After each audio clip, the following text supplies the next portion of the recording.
Hello, everybody. Hope you all had a great week. I hope you all have some good plans this weekend. It is Mother's Day, so for all you guys and gals out there that love your moms and everything, be sure to treat them right tomorrow. Tomorrow's a pretty big day for them. It's their day to shine, and so be nice to your moms. I actually got stuck with the responsibility of having to cook Mother's Day dinner, which that's going to turn out wonderfully, especially since I'm cooking pasta and marinara sauce, and I'm just like, I'm sure I can make this just as well as Grandma used to, right? I'm sure it'll turn out great, but hopefully I don't poison my mother or anything. I'm actually not a terrible cook. I'm just not as good as the long line of Italian masters that were born from my family. But in any case, hope you all enjoy your Mother's Day tomorrow, and all the moms out there, have a good one. In any case, I wanted to remind everybody about the new website that Eric Clancy started up. It'll be thebrainosaur.com. The link is down below, as is the link to the Facebook page. So like us on Facebook as well. I already have a few news items and articles and editorials posted on the site already. Some of them by me, most of them by Eric. It's going pretty well so far, and the site works pretty nicely. We've got the format down and everything. And when we start doing episodes of Weekday Warriors of Wrestling again, we're going to start posting those episodes on the site as well. So there's a lot to check out on the site. There's more stuff on the way, so hope you all enjoy. But like I said, the link and the link to the Facebook page are down below in the description box, so check that out and have lots of fun with that. But wrestling news and notes this week. A lot of stuff happened this week. We had a better than usual episode of Monday Night Raw. We had a really good episode of NXT that really built into the next NXT special, Unstoppable. Another stellar episode of Lucha Underground with an outstanding match between Johnny Mundo and Alberto El Patron. I mean, that was a killer match. And, it is nice that Lucha Underground is taking some of these ex-WWE and ex-TNA guys and actually, presenting them in a way where they can contribute to the product and in a meaningful way, and that they're actually working hard and doing really well. I mean, Johnny Mundo's been great ever since he's been there. Alberto feels like a big star over in Lucha Underground, and so far he's had 3 matches, and he's held up his end of the bargain, so it is nice. And then you look at guys like Ezekiel Jackson, who, I mean, if you saw him in the WWE's version of ECW, would you have thought that Ezekiel Jackson would be worth anything? I mean, I remember the first time I saw him, well, yep, another generic musclehead, whatever. And then you see him in Lucha Underground with some of the video packages that he did, and so, the way he carries himself in some of the behind-the-scenes scenes.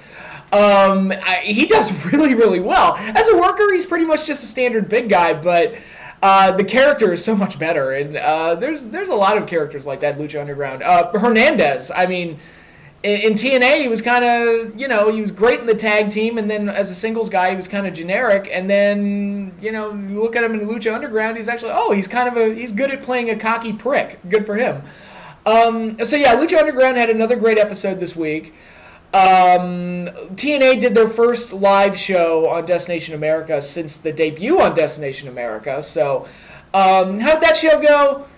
It was kind of run-of-the-mill. I mean, Bully Ray came back, Velvet Sky came back, and those are nice surprises and everything, but the show didn't feel like a massive home run or anything. It wasn't terrible, but it didn't feel like it was that great either.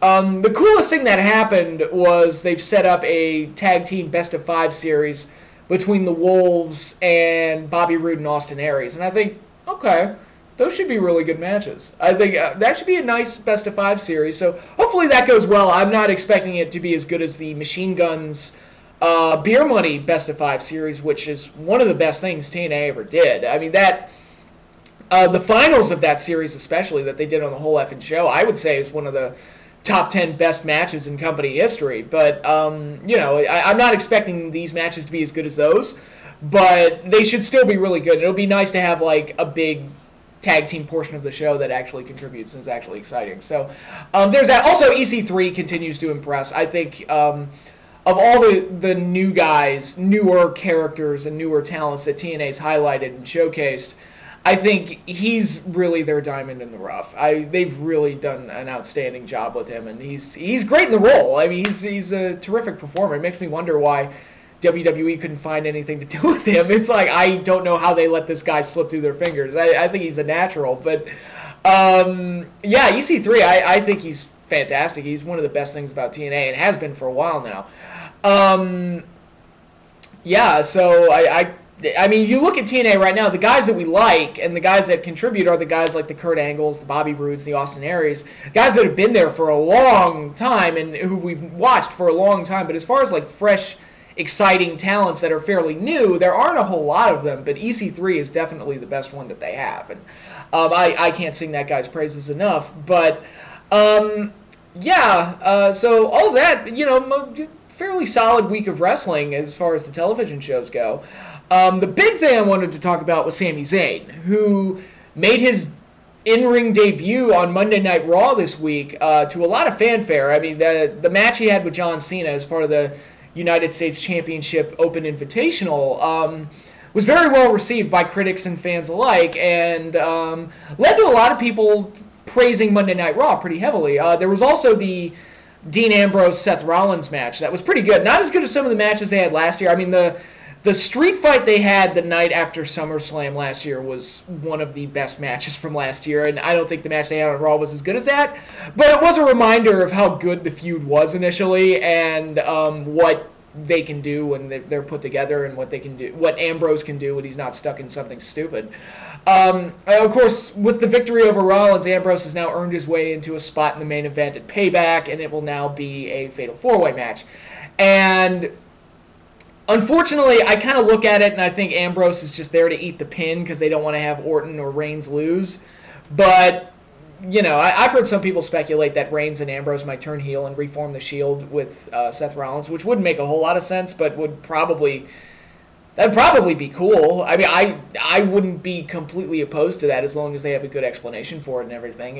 It might actually work, but because Roman Reigns is not working as like a top babyface, he's just not that likable. That's the problem. He's just not that likable. There's nothing like to really attach to there with him. I mean, if you want like a big, tough, rough killer guy, I mean, Ryback is better at that at this point. And Ryback is every bit as limited as Roman Reigns is, probably more so, but it's just that he's just more fun to watch as like a bruiser that can beat people up. And of course, they also keep him in squash matches, which definitely hides a lot of his problems. But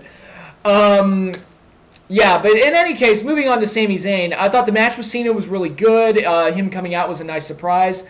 I had not been on the internet that entire day, so I didn't know that Sami was supposed to be on Raw, or if there was a rumor or it leaked or anything. So that was actually a legitimately nice surprise for me to see him come out. And it was cool. I thought it was a nice way to debut him. Obviously, I knew he was going to eat the pin and lose to Cena, but he looked good in defeat, and that's really what mattered most, and hopefully it's a good indicator of what they're going to do with him when he gets to the main roster.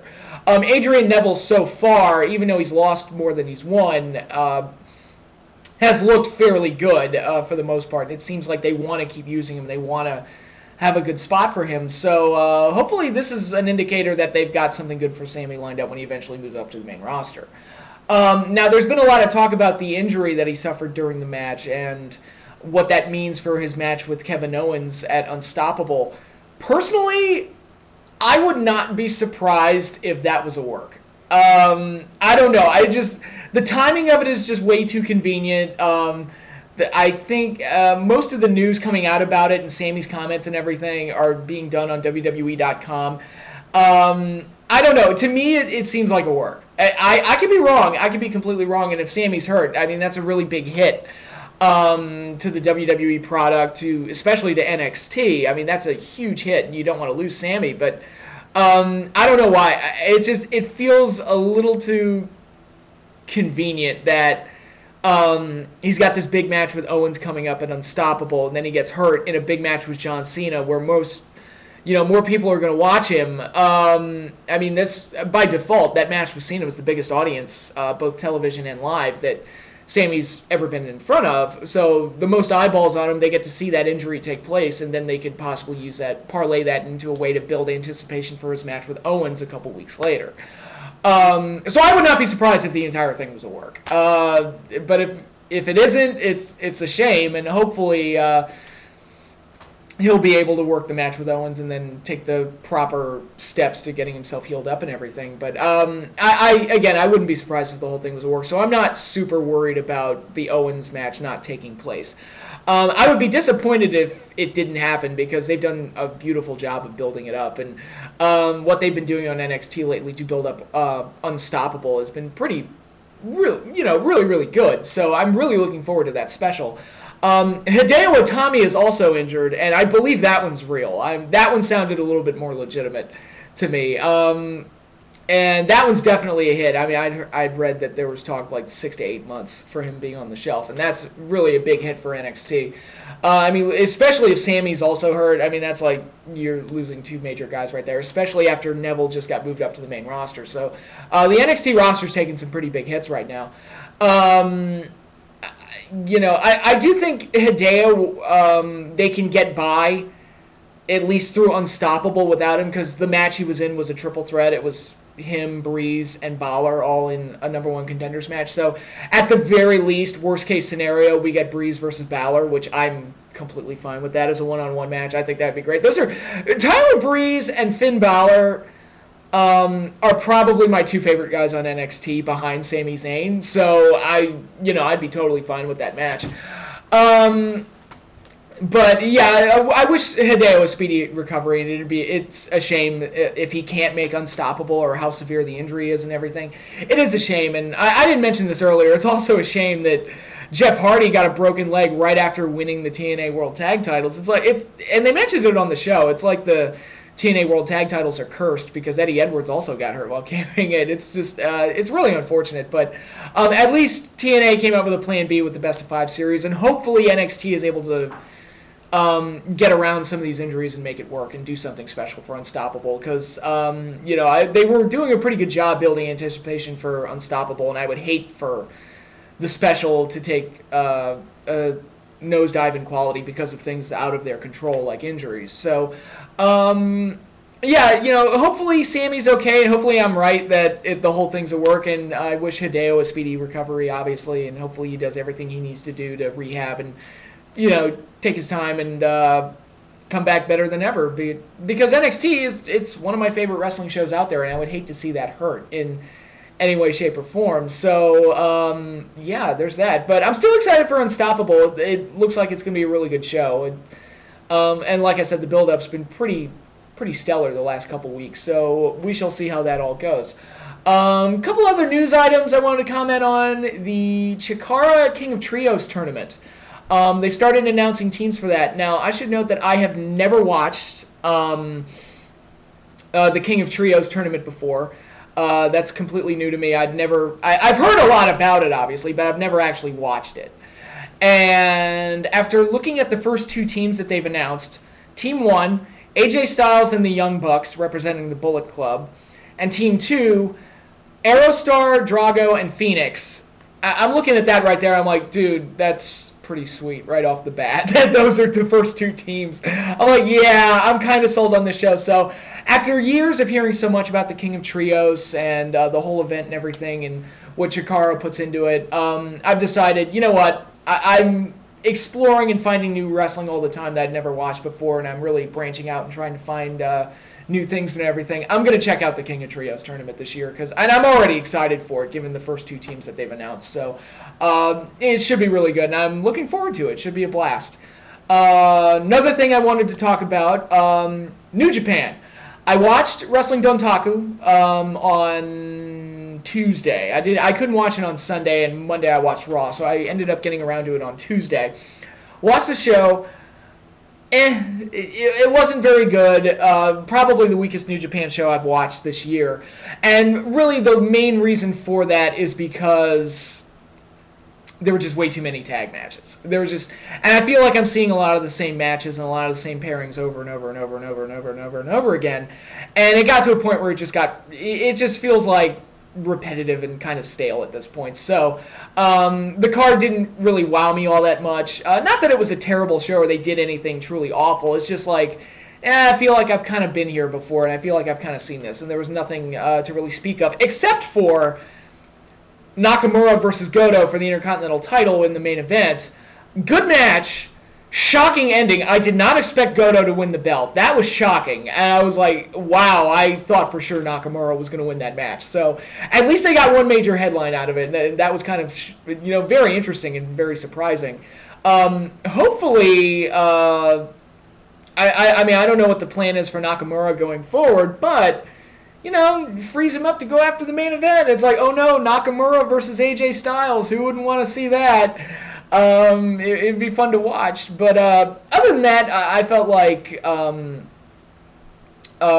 Wrestling Dontaku, it was not one of their stronger efforts. It just felt very ordinary, and not a whole lot happened. Again, not saying all the matches were bad or anything. It's just that I felt like I'd already seen a lot of it already, so there wasn't anything that fresh or that exciting, except for the finish in the main event. That said, a lot of the stuff that New Japan has lined up going forward looks very exciting. We got the Battle of the Super Juniors tournament, which is going to start later this month and carry into June. That should be very cool. I've looked at the lineup. The lineup itself doesn't look that spectacular. It doesn't look bad. It just doesn't look like, not a whole lot in the way of like huge names or anything like that. But again, it should be fun, and I'm going to enjoy watching it. So I'm not really worried about not liking it. And again, it's something different. It freshens things up a little bit, and it'll be another cool little thing that I've never actually watched before, and give me something to enjoy. So that'll be fun. And then in July, they're doing Dominion, that card, which they've already announced, looks amazing. That card looks great. We got Sakuraba versus Shibata. We've got Tanahashi versus Yano, which that feud has been... It started off good with the upset win at the New Japan Cup, but then I just saw, 18 versions of the same tag match, and I was just like, I'm not really feeling that feud anymore. But we're finally getting a one-on-one match to be a burn-off to the feud, so that's fine. We're getting The Kingdom versus Doc Gallows and Carl Anderson for the IWGP Tag Titles, which I will say, another thing about Wrestling Dontaku, I thought the intergender six-person tag with Maria and Amber O'Neil thrown into the mix, I thought that match was really funny, and it was a barrel of monkeys and bonkers and everything, but it was funny, and Carl Anderson's whole bit of being in love with Maria actually provided some good comedy. So there's nothing wrong with comedy in wrestling. I like it, and that was actually kind of funny.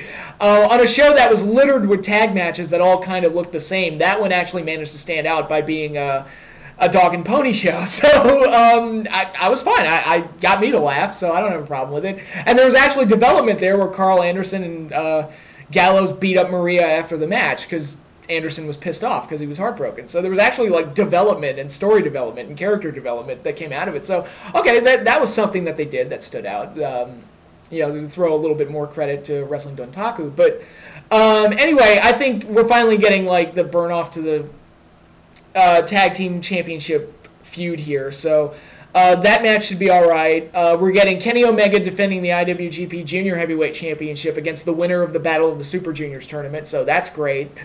And we'll find out who that is at the start of June once the finals of the tournament takes place. We're getting Togi Makabe defending the Never Openweight Championship against Tomohiro Ishii in the third match in their series for the Never Openweight title. I guess I'll just have to watch that match again. Oh no, because I love their matches so much. It's like, oh darn, who doesn't want to see that again? So I'm sold on that match, definitely seeing that match, especially since I have to wait 2 months for it. It'll be it's nice when the rematches have space in between them and really give time to build anticipation for the rematch. I like that a lot more than just having a match at the pay-per-view, then having it the next night on Raw, or at the next Impact, or whatever, and then doing the match again 87 times and until you're sick of seeing it. And I like it when they take their time to breathe and they build anticipation for the rematches. That's a lot more fun. But anyway, we've got that match. We've got Goto versus Nakamura for the Intercontinental title. And we've got AJ Styles versus Kazuchika Okada for the IWGP World Heavyweight Championship, which will be a killer main event, and I'm totally excited for it. So, Dominion looks like it's going to be a stellar card. It looks amazing, and we've got a little less than 2 months until it actually takes place. So, New Japan Dontaku, not the best show, but it looks like they've got some really good stuff lined up. And of course, later this month, there's the cross-promotional shows with Ring of Honor, which should be really cool and really fun. I think Global Wars is going to be the iPay-per-view version of it, which is great. I'm definitely going to check that out. So, a lot of stuff to look forward to on the New Japan side of things, and in other companies as well. And like I said, Chikara's King of Trios tournament, I can't wait for that. And it's always good to try new things. It's always good to try new things, absolutely. So, as a wrestling fan, I've got a lot of stuff to look forward to. It's actually pretty exciting and great. But that is all I have for now. That's the end of this particular video. Like I said earlier, treat your mothers right and have a good Mother's Day. And hope you all have some great plans lined up and everything of that nature. Check out thebrainosaur.com. Like I said, the link is down below in the description box, as is the link to our Facebook page. So that'll be good, and that is all I have for now. So until then, I will see you all next week.